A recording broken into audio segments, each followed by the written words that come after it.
Hola, buenos días. Hoy el podcast. El podcast es el fenómeno del momento y sobre todo en pedagogía. Implica diversión, aprendizaje y comunicación. En sí es una explosión de ideas para comunicar. Siempre hay por ahí un podcast que nos hable de algo que nos guste. ¿Qué es el podcast entonces? Es un programa de radio que se cuelga en la internet sin depender de una emisora ni de la radio. Así que en nuestro amado colegio Eduardo Mañaluna hemos pensado en un foro sobre la oralidad, sobre recuperar la palabra de los estudiantes, pero una palabra que contenga una formación, un trabajo anterior a la grabación del podcast, es decir, una documentación que nos permita darle forma, darle contenido a eso que nosotros decimos. Entonces, se trata de favorecer la participación, el aprendizaje colaborativo para que nuestros estudiantes aprendan a escuchar al otro, a disentir y a hacer consensos.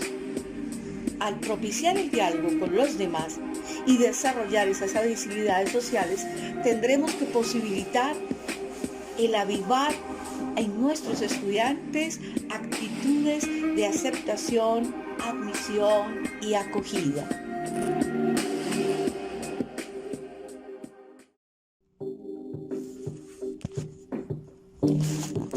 Así las cosas, entre pedagogía y podcast, entramos a hablar del grado octavo y noveno.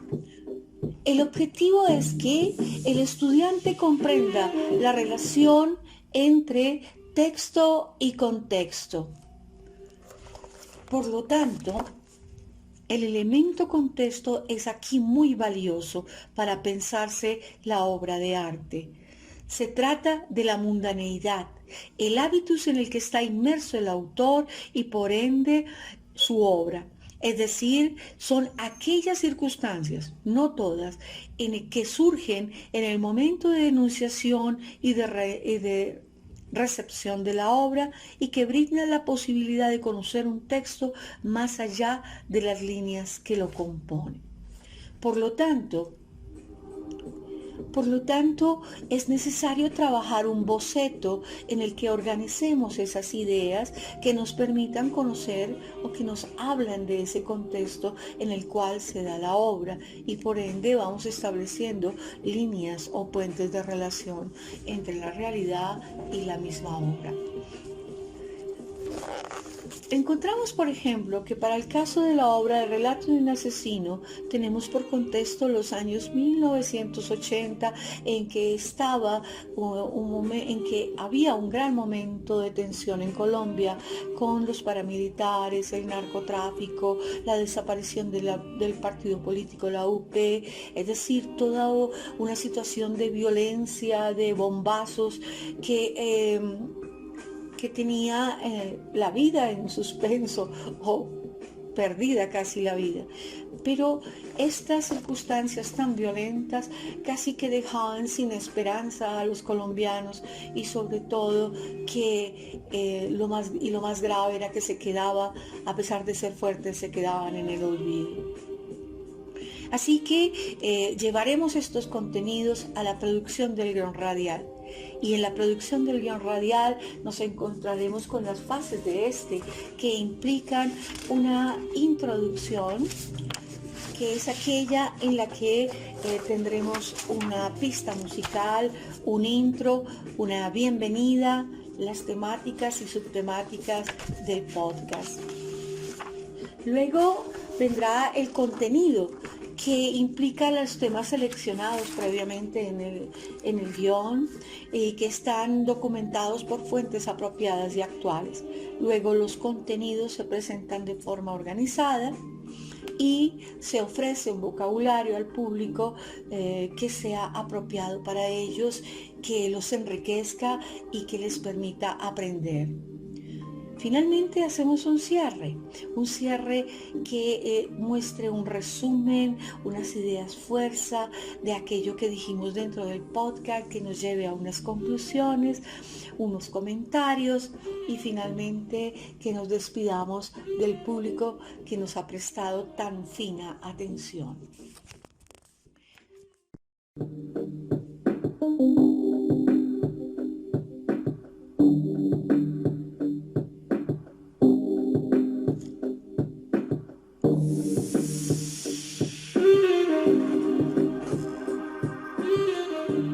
Y como les venía diciendo, el podcast es importante porque subraya la voz de los estudiantes, es decir, la toma de conciencia del estudiante de que tiene una voz propia y que tiene unas ideas propias. Así que favorecer la participación del estudiante hace que preparemos el antes del podcast, que nos introduzcamos en usar marcadores de interpelación, de control de turno, hasta de hacer ejercicios que vayan con la formación de nuestros estudiantes como ciudadanos para que reclamen sus derechos y mantengan una actitud crítica frente a diversas situaciones sociales o culturales. Así que el objetivo del podcast es mostrar una información clara, concisa y objetiva, en la que haya un uso del lenguaje, no solo que se acerque a todos los estudiantes, a toda la comunidad educativa, sino que también nos traiga nuevos vocablos que nos permitan usarlos, aprenderlos. Así que entramos en el uso de la entonación, del volumen, de la dicción, de aprender a usar una estructura para organizar un contenido. Es decir, que en el caso del podcast tendremos una introducción que consta de una pista musical, de un saludo, de una bienvenida y de la presentación de la temática del mismo podcast. Arribando al desarrollo, la segunda parte del podcast, allí pondremos en escena esos subtemas que ya habíamos nombrado en la introducción y los desarrollaremos con base en argumentos de autoridad, en documentos, en fuentes que nos permitan organizar nuestro conocimiento. Para terminar, para nuestro cierre del podcast, tendremos un breve resumen, haremos comentarios, propondremos unas conclusiones y finalmente una despedida del público que se ha tomado su tiempo para escucharnos. El podcast.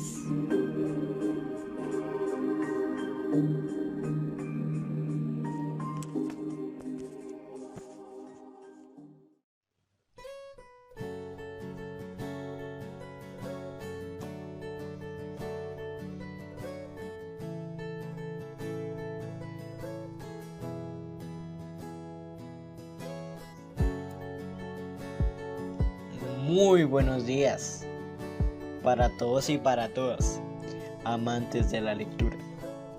Hoy me presento con ustedes como David Ricardo Acosta Porros, un estudiante fascinado por la lectura. Les quiero dar una calurosa bienvenida en nuestro canal. De todo nos enteramos. Mi podcast. ¡Wow! Jeje. Es algo muy especial y sorprendente. Realmente me entusiasma mucho hablar de este tema, el cual es un gran libro, Relato de un asesino, que a mi parecer es un gran escritor, Mario Mendoza. En serio, me gusta mucho esta obra. Pero bueno, ya en fin, sin tantos enredos, podremos comenzar con este gran podcast. Daremos el inicio.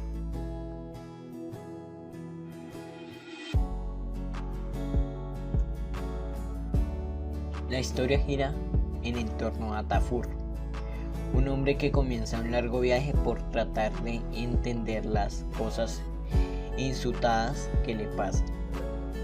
Su vida se ve trastocada una vez más cuando comete un horrible asesinato. Desalentado y confundido, y ya en la cárcel, desde su celda, este personaje hace un viaje por su conciencia, buscando las respuestas y las causas que lo hayan llevado a proceder de tal forma. Esta búsqueda nos va hilando a la historia y a la vez se nos va mostrando la vida de este hombre, que ha debido luchar constantemente con su existencia. El lector descubrirá un ser que no encaja en ninguna parte y que constantemente ha buscado la tranquilidad entre los dos mundos en que habita.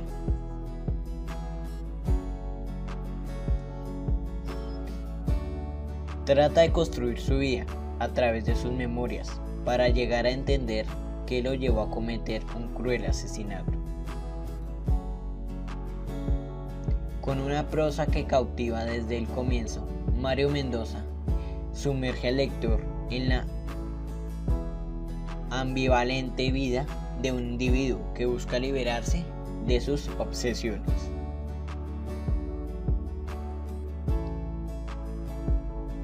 Una extraña enfermedad que aqueja a Tafur. Desde pequeño ha hecho que se mueva entre los extremos. Una vida tranquila que lo lleva a tener horribles visiones y una vida entre los marginados que le procura tranquilidad.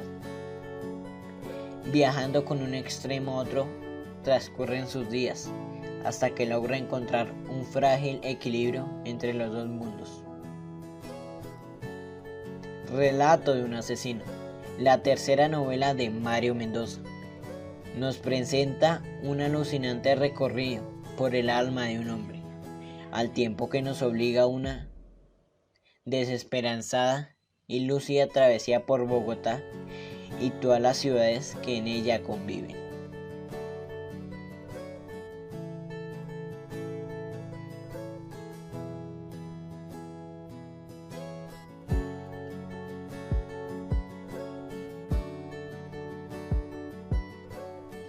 Los padres de Tafur mueren. Estudia literatura 2 semestres, pero se retira. Se encuentra por primera vez con Ismael en el planetario. Convirtió los burdeles en su segundo hogar. Vivió en la Candelaria, el barrio de Las Cruces. Lulu y Ana mueren. Ismael muere tras un enfrentamiento con travestis.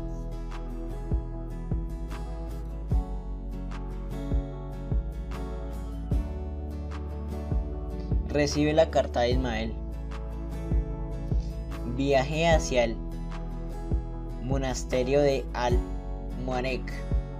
Conoce a Esther. Campo de refugiados. Tafur es detenido.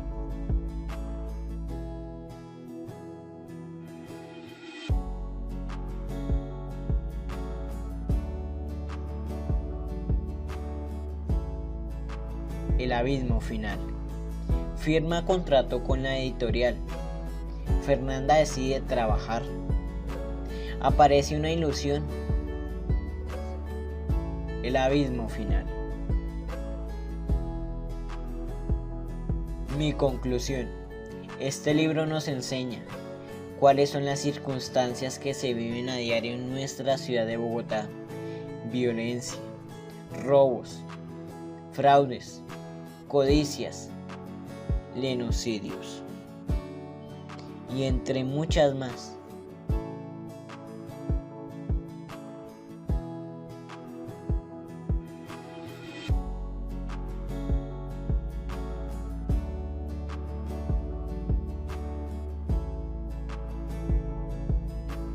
Bueno, en fin, este es el fin de mi podcast. Fue un gusto, un abrazo inmenso para todos y todas y muchas gracias. Espero que les haya gustado este podcast.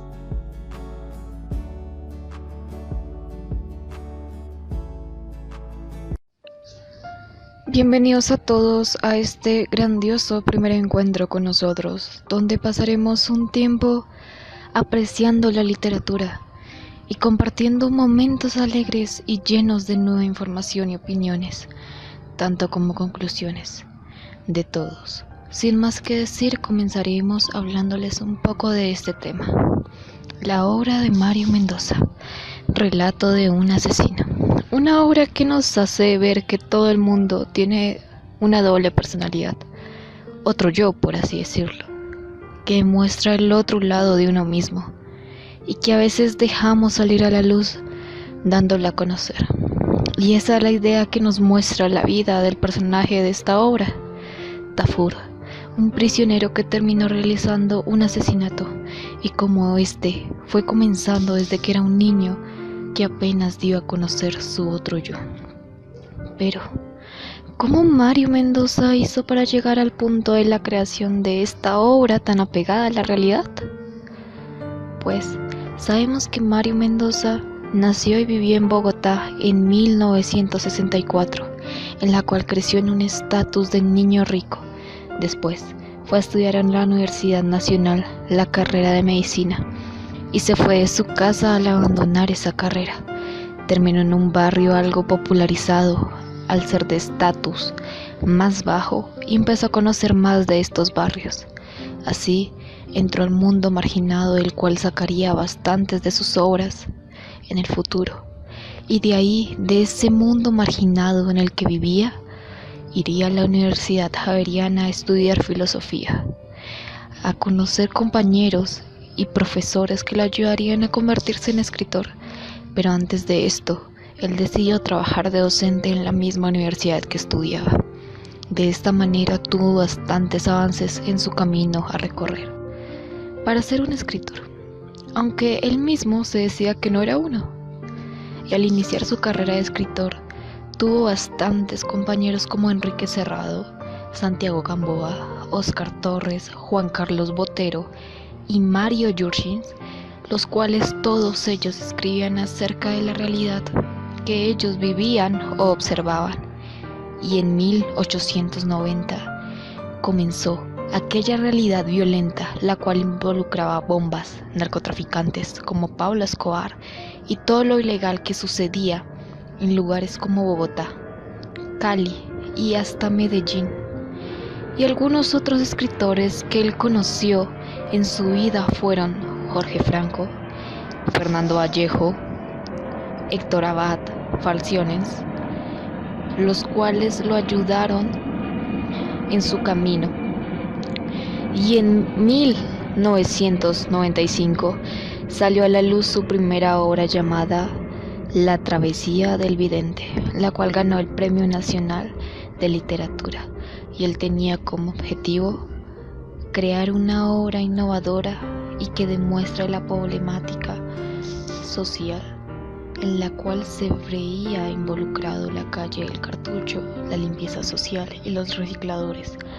En aquel momento marginado, se veía como entre el bien y el mal era el que triunfaba, haciendo que el ser humano sacara múltiples personalidades que ni él mismo conocía, llevando a Mario Mendoza al caso de una idea para crear sus dobles, dándonos cuenta de que la vida de Mario Mendoza es un indicio y parte de lo que relata en su obra, contando su niñez y todos sus descubrimientos en la misma obra. Y así respondemos a aquella duda con la cual iniciamos.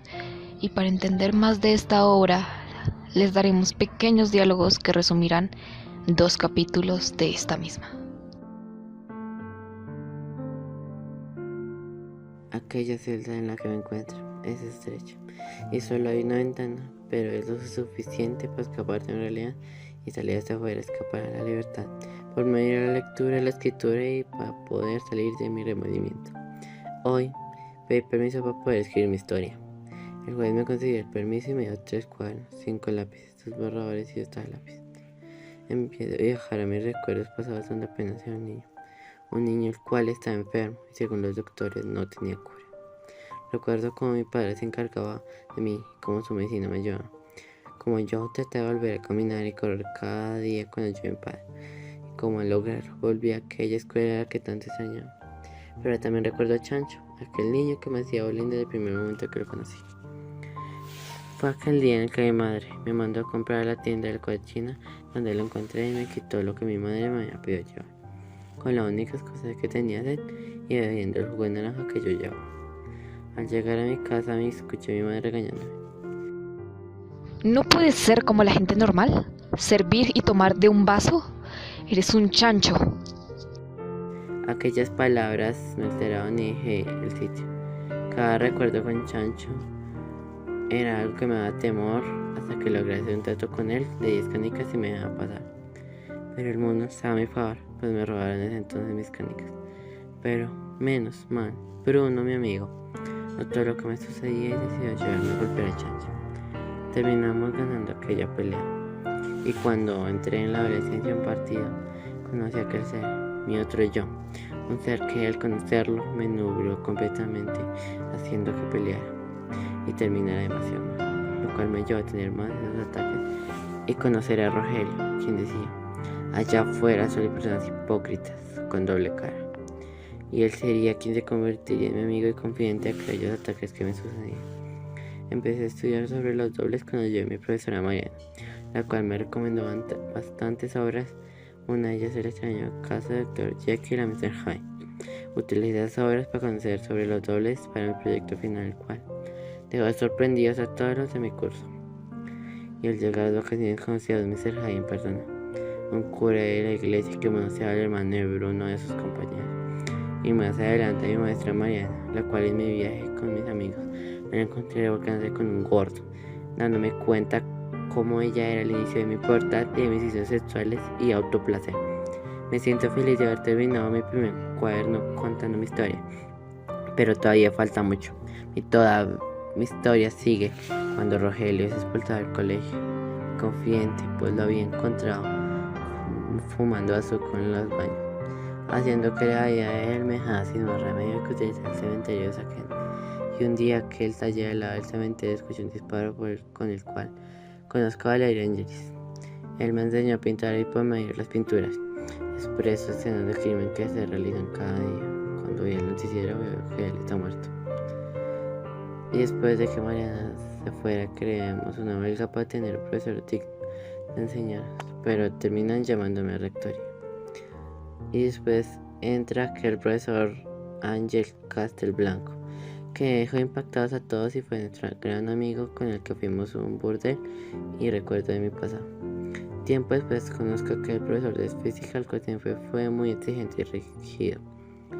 Nos daba pruebas de resistencia por la cual terminé expulsado por mi inexplicable oposición a favor de la prueba. Aquí terminamos de contar y podemos deducir que la obra relata cosas que de verdad suceden y que vemos en la realidad en cada situación en la que vivimos. Y cada capítulo lleva a un nuevo misterio resuelto y a otro por resolver. Esto hace que llame un interés a seguir leyendo y que para descubrir nuestro otro yo debamos seguir leyendo hasta el final. Por eso los invitamos a continuar leyendo Relato de un asesino y encontrar tu propio yo. Gracias por estar con nosotros en este tiempo, escucharnos y compartir. Nos despedimos, Camilo y Lady, y les deseamos una feliz noche, tarde o mañana. Gracias y esperamos volver a compartir de nuevo en un futuro. Hasta luego.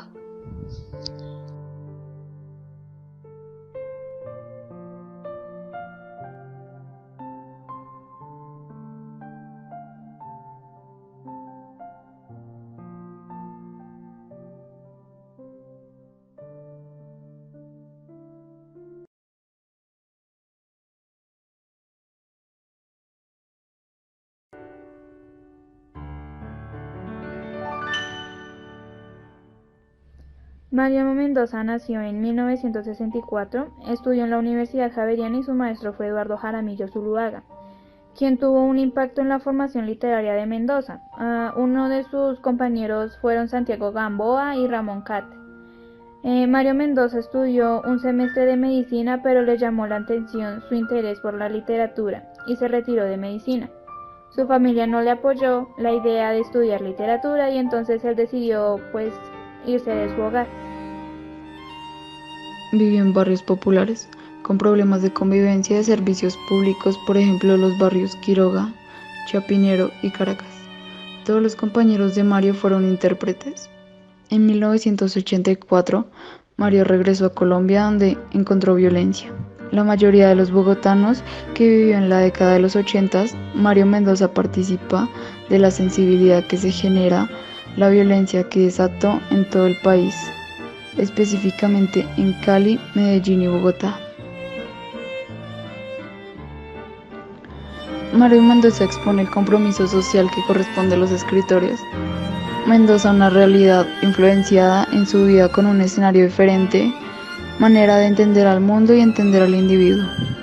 Mi opinión es que Mario con sus libros expresa una forma de ver a las personas de barrios bajos, los problemas sociales y la violencia y cómo las personas son malas en cierto modo y cómo toca buscar sobrevivir a una sociedad difícil. Uno de los libros de Mario Mendoza fue Relato de un asesino. Este libro nos narra la vida que pasa un prisionero después de haber cometido asesinato y lo triste y solo que se siente después de todo lo que ha cometido, y que toda su tristeza y soledad la trata de transmitir en los libros que está escribiendo en prisión, y nos trata de dar a entender cómo la sociedad funciona y demás. Mi opinión sobre el libro Relato de un asesino es que refleja cómo una sociedad puede crear con abusos y maltrato un asesino, y desde pequeño a un niño, así sea de una familia medio acomodada, se es difícil sobrevivir a la sociedad. Refleja que la violencia se da en cualquier lado y cómo una persona más inocente puede convertirse en un monstruo. Mi opinión sobre el libro es que Mario Mendoza trata de darnos a entender una perspectiva más allá sobre lo que la gente quiere imaginar sobre una ciudad perfecta, y por crearse una ilusión en este estilo piensan que simplemente no hay ciertas cosas que en realidad pasan y pasan diariamente, como lo son el crimen, el asesinato, la drogadicción, y es algo que este libro nos da a entender y nos abre los ojos en cada capítulo. Mientras se va siguiendo la historia, vamos entendiendo más lo que él quiere tratar de explicarnos y sobre la mierda de sociedad que nos hemos encargado de construir desde hace años atrás, y sobre cómo es posible que la gente ni siquiera se dé cuenta de ello y simplemente lo pase por caso omiso y simplemente les valga, a pesar de que lo que hacen puede afectar a muchas personas y llevarlas a desastres totalmente inexplicables de entender. Y siento que nos trata de dar a entender una realidad mucho más realista sobre lo que es el mundo en realidad, y no un libro lleno de fantasía que trata de dar a explicar una realidad que no existe.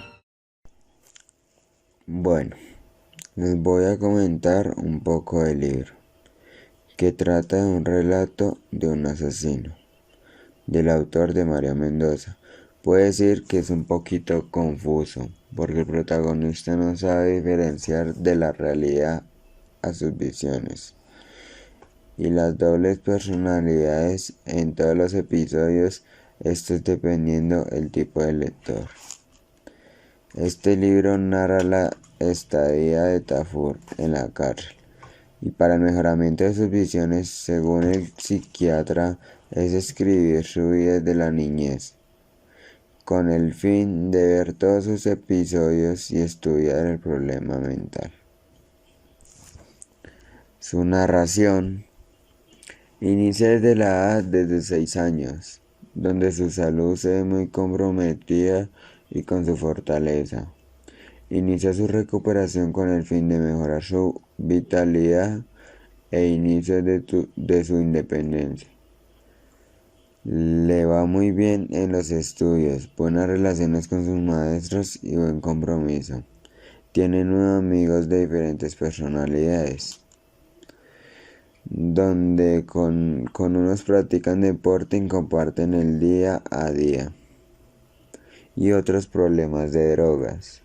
Llegó un día donde jugaba con sus amigos y sufrió un fuerte dolor de cabeza, donde le dan inicios a su visión de oscuridad, pero pasa por un acontecimiento donde se dan unos golpes con otro niño, y si sale muy golpeado hasta llegar al hospital.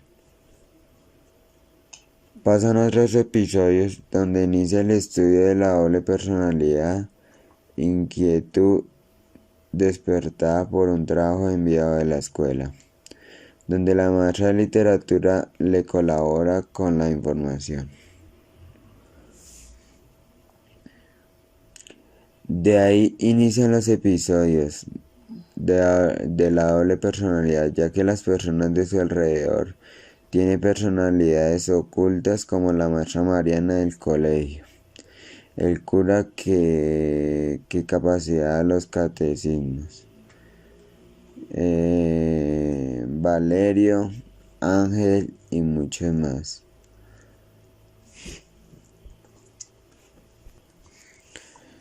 Seguimos con la otra mitad. Debido a todas sus enseñanzas y vivencias, en medio de su soledad sacó un flote su contrapersonalidad, sin miedo, sin autoestima y visitada por les en busca de compañía. Se había convertido en su segundo hogar. Se mudó a varios lugares hasta que el entierro de Ismael emprende otro vuelo.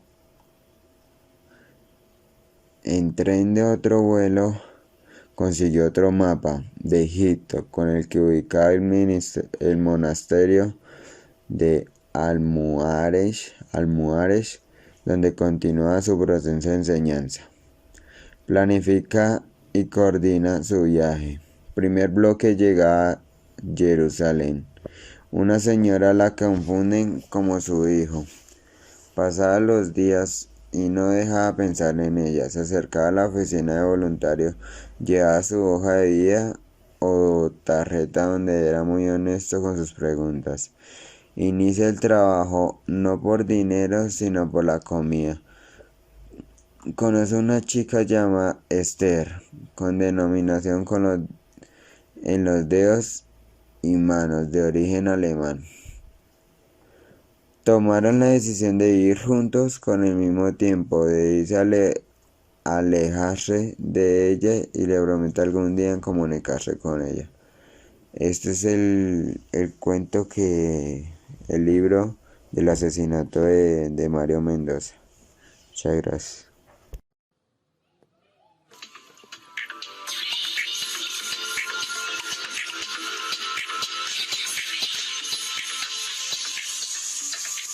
Hola, un saludo para todos. Mi nombre es Juan Fajardo, del Colegio Eduardo Umaña Luna, del grado 1102 de la jornada de la mañana.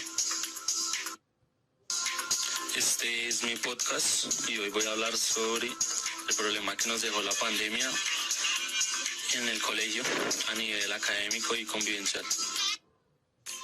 Bueno, creo que una de las primeras consecuencias que nos dejó la pandemia frente al colegio fue el bajo rendimiento de los estudiantes, de la mayoría. Es porque ya no se motivaban, no tenían un buen aprendizaje y algunos no tenían la capacidad o los medios para entrar a clases virtuales.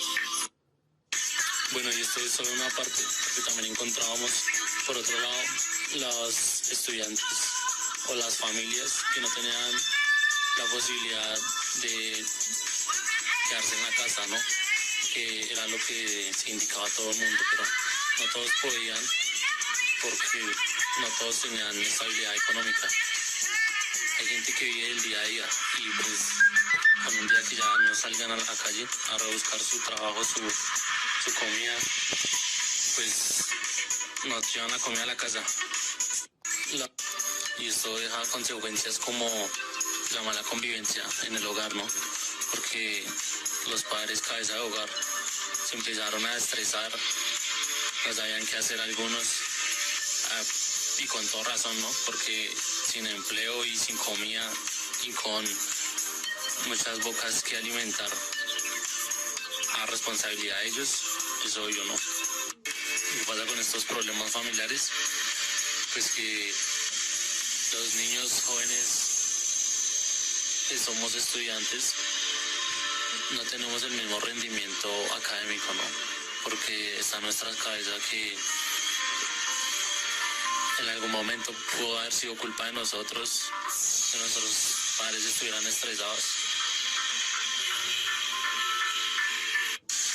Bueno, a pesar de todos estos eventos desafortunados que tuvo que hacer el mundo, pues adaptarse, ¿no?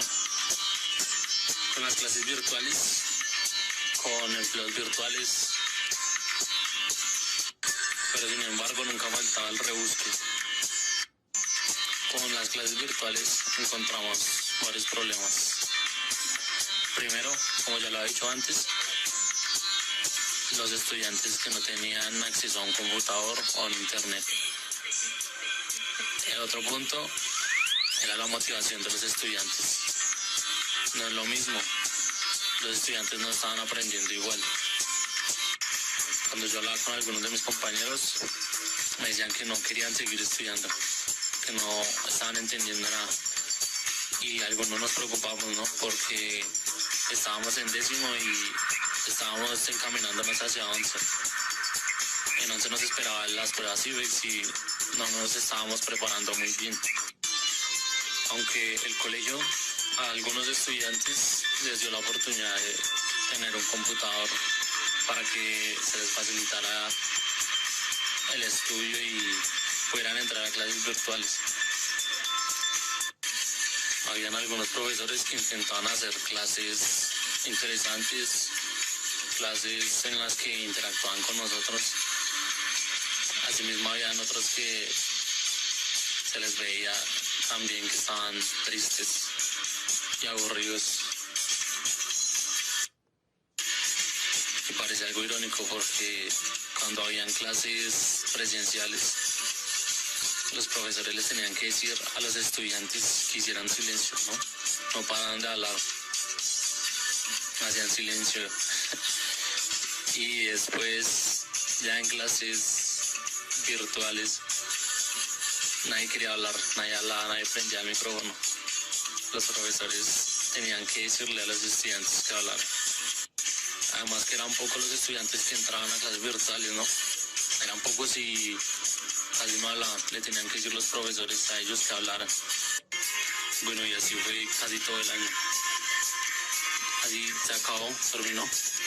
Algunos estudiantes perdieron el año, otros pasamos,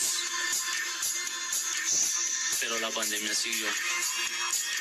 2021 siguió casi hasta mitad de año, cuando nos avisaron que ya volveríamos a clases presenciales, ¿no?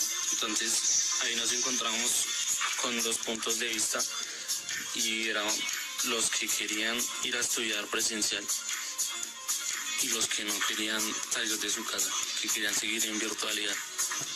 Tal vez se sentían seguros en su casa y tenían miedo de salir. Mucha gente quedó con traumas, algunas personas ya no sabían convivir con más gente. Y les voy a contar rápidamente, a mí también me pasó algo así.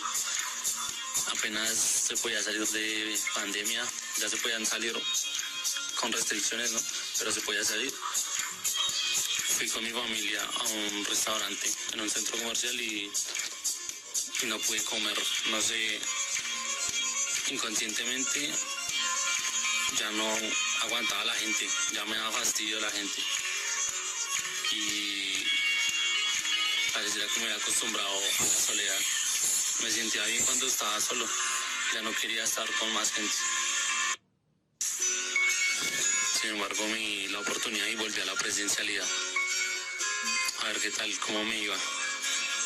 Y pues la verdad, todo es costumbre en esta vida, me parece a mí, porque cuando volví, pues volver a ver a mis amigos después de tanto tiempo es algo que lo emociona a uno, es como una dosis de felicidad estar compartiendo con las personas que uno quiere y además que socializar ya me hacía falta y volví a la normalidad, ya no me molesta tanto la gente.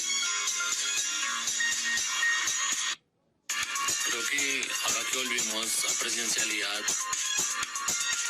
se notó en muchos el cambio de las ganas por estudiar, en las notas académicamente, y a más de uno esto nos ayuda con los problemas familiares, ¿no?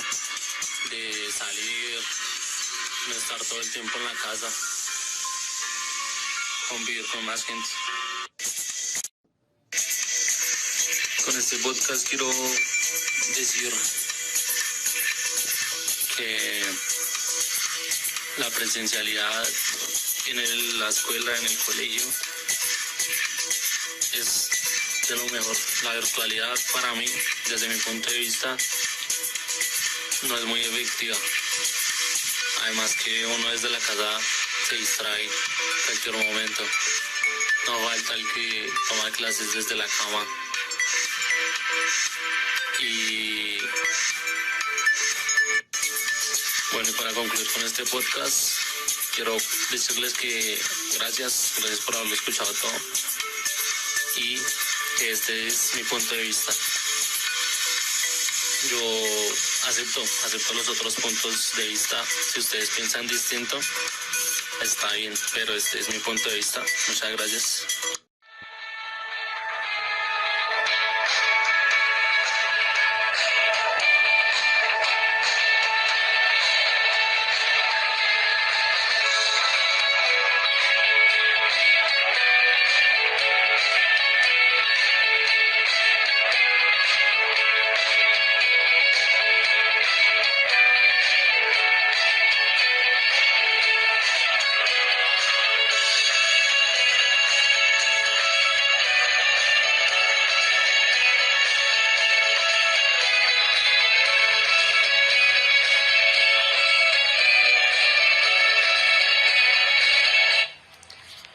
Hola, muy buenos días.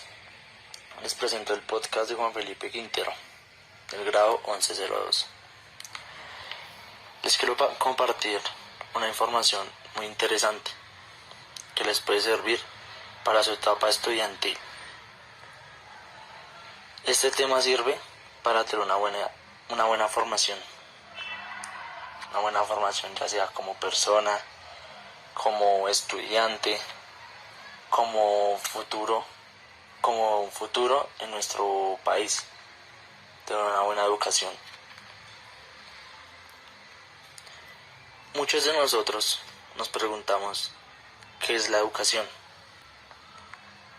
y en qué nos puede ayudar para nuestro futuro. Es una pregunta que desde 9º grado nos empezamos a preguntar qué es la educación y para qué nos puede servir. Muchas veces nosotros dejamos pasar esto por alto y no nos centramos mucho en eso. Y yo ahora que soy estudiante de 11, de último grado, me doy de cuenta que debí centrarme más en la educación desde un principio, tener claro mi futuro, porque uno teniendo una buena educación tiene muy claro qué es lo que va a hacer en su futuro. Quiero explicarles un poco más sobre qué es la educación, o sea, ir más a fondo. Bueno,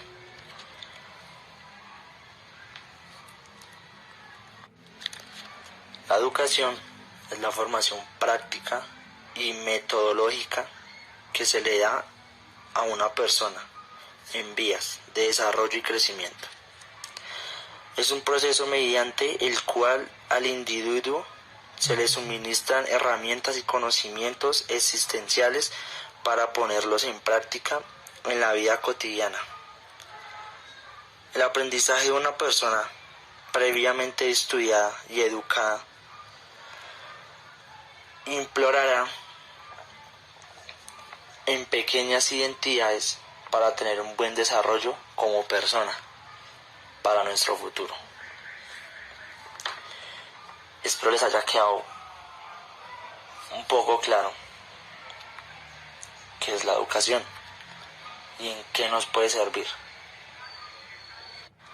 Bueno, chicos, ahora quiero contarles mi historia en este largo tiempo, en este tiempo que llevo estudiando en un colegio muy interesante, o sea, muy completo. Llevo 7 años estudiando en una institución muy buena, que he aprendido bastante cosas, me ha enseñado muchas cosas a medida del tiempo, en cada grado. Cada grado es un año más de experiencia de vida, de nuevas cosas, de nuevos conocimientos.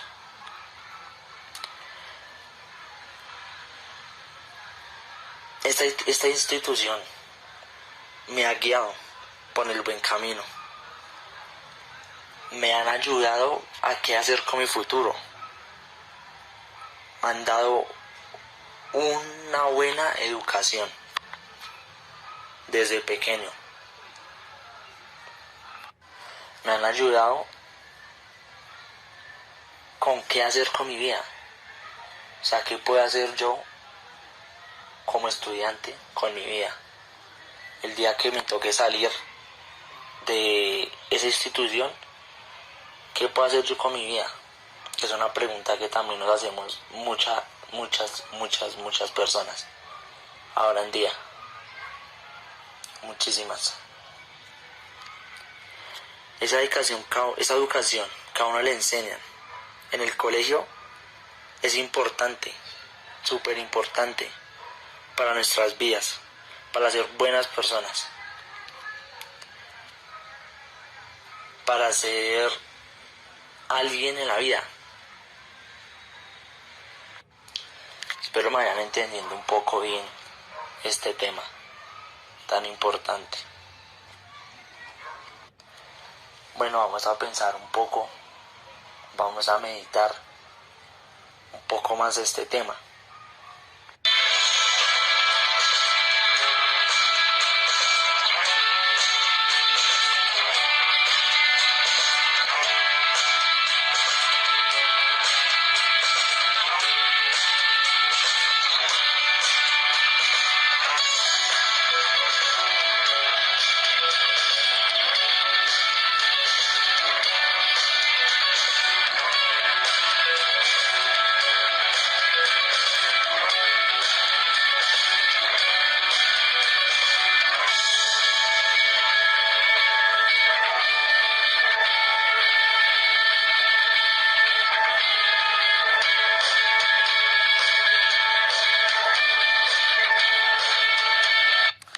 Bueno, chicos, seguimos con este tema,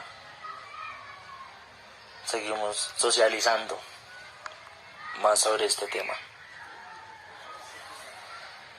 Yo ahora que estoy a unos cuantos días de graduarme, de terminar mi proceso educativo, mi proceso como estudiante,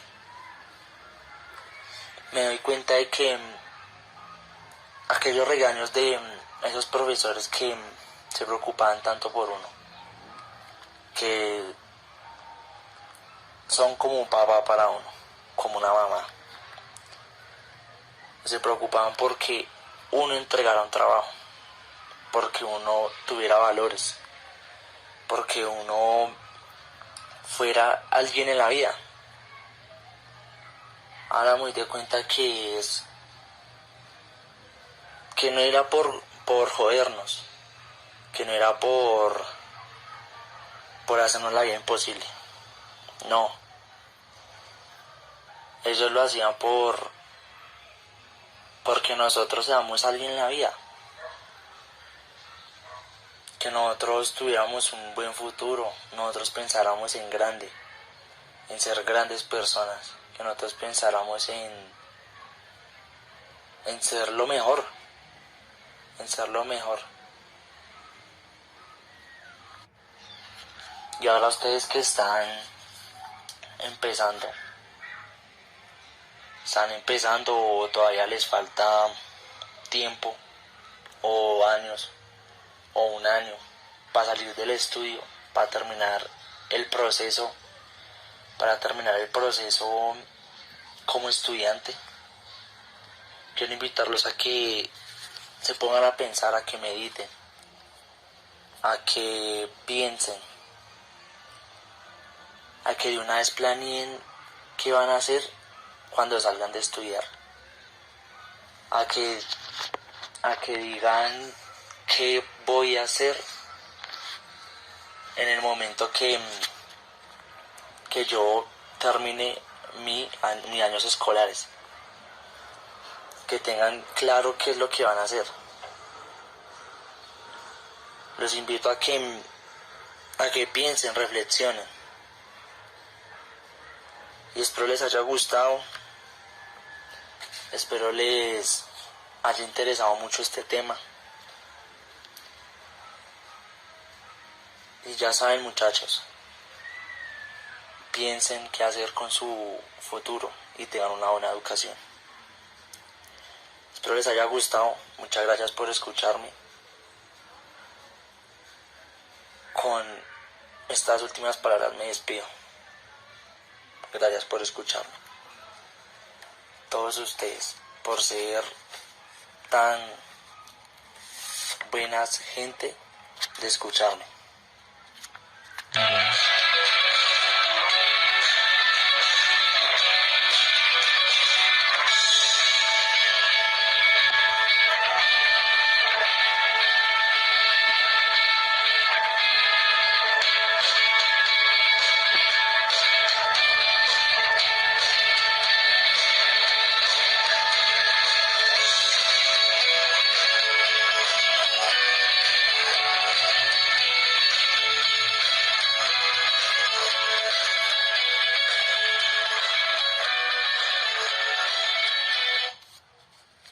Valora tu vida como estudiante.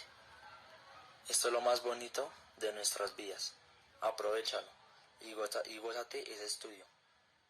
Gracias.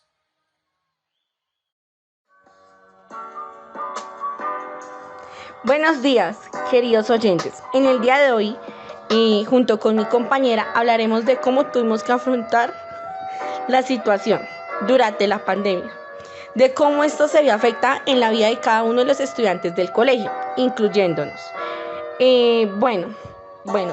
Todo empezó a inicios de marzo, cuando las noticias escuchábamos sobre la enfermedad del coronavirus. Esta estaba atacando mundialmente y esto pues ya se conoció como una pandemia. Nosotras en lo personal pues no pensábamos que esta enfermedad fuera tan grave y que llegara a tal punto de llegar en Colombia. Entonces, tiempo después, viendo la gravedad del asunto, en el colegio tomaron medidas al respecto y nos informaron de que ya habían 3 contagiados acá en Colombia y que teníamos que usar ya tapabocas a partir de la otra semana y junto con un lavado de manos. Entonces, en ese mismo momento, pues nosotras dijimos, no, esta enfermedad ya es como pues grave. Entonces, después de esto, teniendo en cuenta las indicaciones que nos había dado ya el colegio, nosotras salimos directo para la casa. Ya pues así pasó todo el fin de semana. Ya cuando un domingo 15 de marzo, el presidente Iván Duque pues nos informó en las noticias de que pues los estudiantes no podrían volver al colegio hasta una nueva orden, pues ya que había más riesgos de contagiarse y había muchas muertes. Y nosotros pues todos asustados tomamos en cuenta las indicaciones y no salimos a las casas nada por miedo de ser contagiadas. Luego de un mes, por medio de un profesor, nos llegó un correo institucional para poder entrar a clases virtualmente. Cosa de que esto se nos dificultó tanto como profesores como para nosotros los estudiantes. porque pues ya la gran mayoría no sabía cómo utilizar este medio. Y ahí es donde entra el problema. Pues resulta que algunos estudiantes pues no tenían acceso a internet y otros lo utilizaban esto como excusa pues para no presentar trabajos, teniendo en cuenta que se les mandaban guías en Aprende en Casa para los que no tenían internet. Y cosa que pues algunos no presentaban trabajos con la excusa misma que no había internet.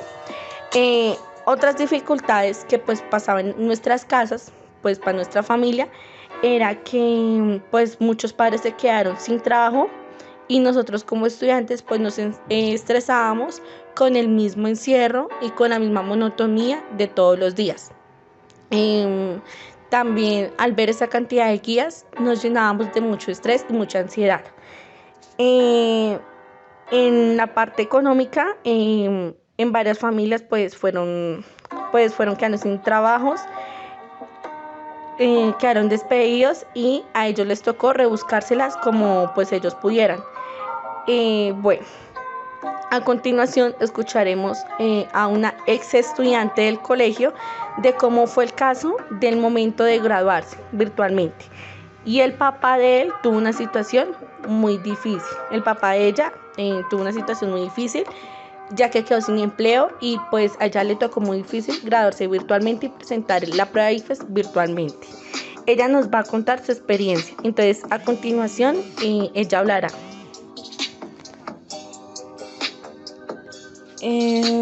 Muy buenos días a todos. Vengo a contar mi experiencia en el momento de la pandemia, hablando de la educación.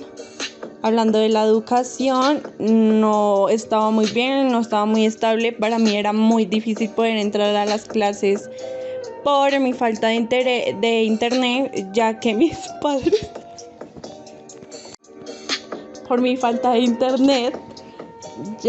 padres... tuvieron problemas económicamente, como lo dije anteriormente, perdieron su trabajo y no tenían una buena economía, por la cual nosotros fue un gran problema, teniendo en cuenta que no nos había pasado anteriormente, cosa a la cual no estábamos acostumbrados.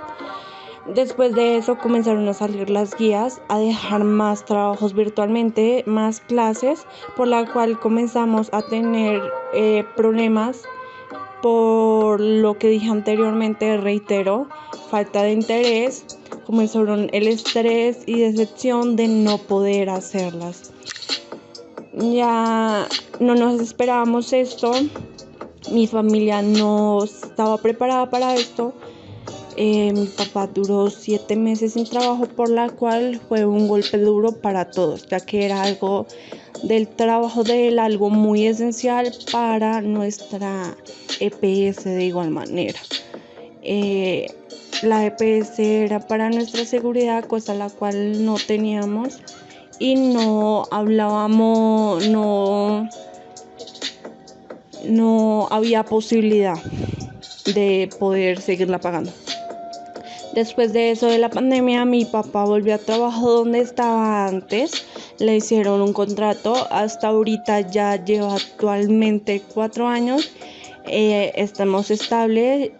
Sobre la prueba del ICFES, virtualmente fue muy difícil, ya que cualquier cosa que hiciéramos, cualquier movimiento raro, ya nos anulaban la prueba del ICFES. Entonces fue algo muy complicado y fue algo duro, ya sea para mí poder presentarla bien, ya que no se podía hacer muchas cosas como se puede hacer ahorita presencialmente.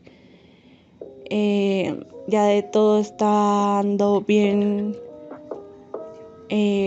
Junio seguí con el SENA, estando con el técnico que me dio el colegio agroindustria alimentaria, y después del SENA seguiré en una carrera universitaria siguiendo la carrera profesional de enfermería. Muy bien, nuestra compañera, y cuéntanos, en este momento, ¿qué piensas sobre la virtualidad pues para todos los que perdieron el año con la virtualidad. Siento que fue algo injusto, ya que virtualmente no era que aprendiéramos mucho y no teníamos mucha experiencia sobre los temas que tocaban los profesores, ya que por lo mismo conexión entrecortada, entre otras cosas, entonces para nosotros fue complicado. Ok, muchísimas gracias por haber participado. Bueno, yo en mi punto de experiencia, que estoy en grado 11, pues fue un gran alivio cuando en junio nos dijeron que ya podríamos estudiar presencialmente. La verdad fue un gran alivio para mí porque pues pude recuperar todas las materias y en mi salón también, pues varios de mi salón pues tenían perdido el año y pues con esta oportunidad de poder estudiar presencialmente pues ya se han puesto al día, la han dado toda en el colegio y entre otras cosas. Solo sé que cuando entramos al colegio muchos profesores, bueno, algunos por decirlo así, estaban ya muy, ¿cómo explicarlo? Muy sobreprotectores, ¿sí? Pues tenían ellos también miedo de poderse contagiar a tal punto de que pues nos gritaban de que hay distanciamiento de una manera pues no de la mejor manera, pero pues es entendible por parte de ellos. Ya tiempo después, como en septiembre, pues ya nosotros como estudiantes y ellos como profesores han sabido manejar la situación de que pues no poner también como sobre alerta o no sé cómo decirlo, expresarlo, pero sé que cada uno de los estudiantes es autónomo y tiene que tener conciencia de que hay momentos en que lavarse las manos, usar tapabocas, hay protocolos, el distanciamiento y todas estas cosas. Entonces ya estamos más, pues como diré, más relajados y más aún que pues ya hay vacunas pues para nosotros como estudiantes y pues los profesores pues ya tengan sus vacunas. El caso es que pues ya estamos muy bien, gracias a Dios, y pues ya todo mejoró desde que estamos en presencialidad y esperamos todos los de nuestro salón podernos graduar y culminar un excelente año. Esto fue todo en el día de hoy. Muchas gracias por escucharnos. Que tengan un lindo día. Y así terminamos con esta hermosa historia.